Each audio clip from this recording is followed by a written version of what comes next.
In early 1944, for an American fighter pilot, strafing a German airfield was a suicide mission. The casualty rates were 4 times higher than in air-to-air combat.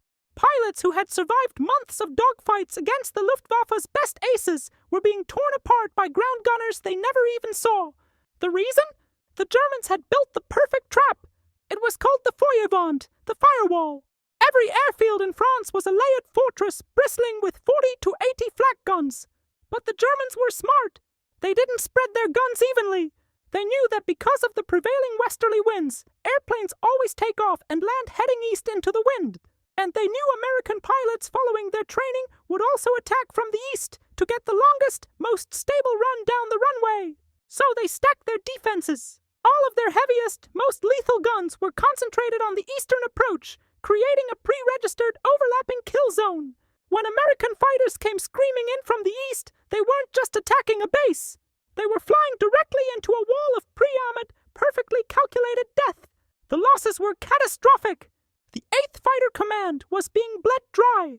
That is until one man, Colonel Hubert Hub Zemke, looked at the problem differently. Ski, commander of the legendary 56th Wolfpack, wasn't just a pilot.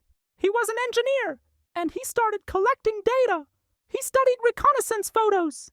He debriefed surviving pilots.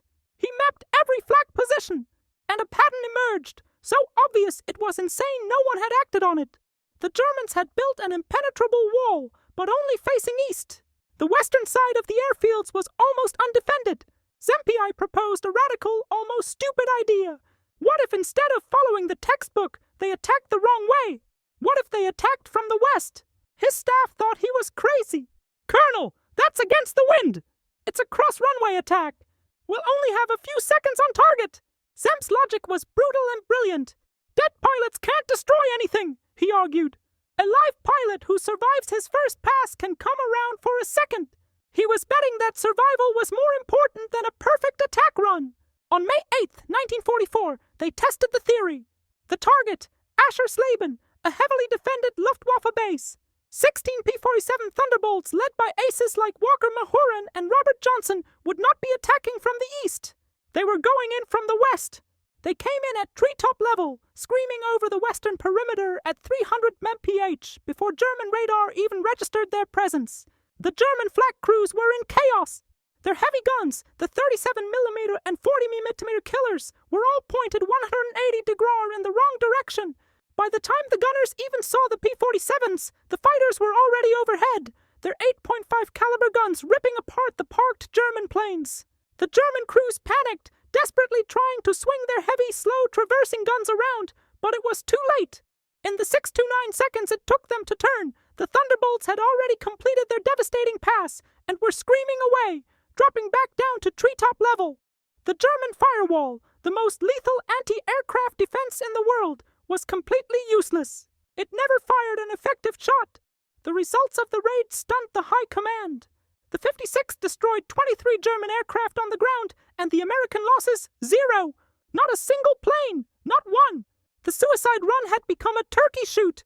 ZMP's wrong-way tactic was adopted almost overnight. In the 2 weeks before the D-Day invasion, 47 of 63 strafing missions used the new reverse pattern attack. The American loss rate for these suicide missions dropped from 8.3% to just 2.1%, and the number of German planes destroyed on the ground doubled. The Germans tried to adapt. They tried to move their guns. But you can't re-engineer a fortress in the middle of a war. ZMP's simple, counterintuitive idea had exposed a fatal flaw in their entire defensive philosophy. By June 6, 1944, when Allied soldiers stormed the beaches of Normandy, the Luftwaffe was already a broken force, not just in the air, but on the ground. Its airfields, once safe havens, had been systematically annihilated. The perfect trap, so deadly and so logical, was completely defeated, all because one man dared to do it the wrong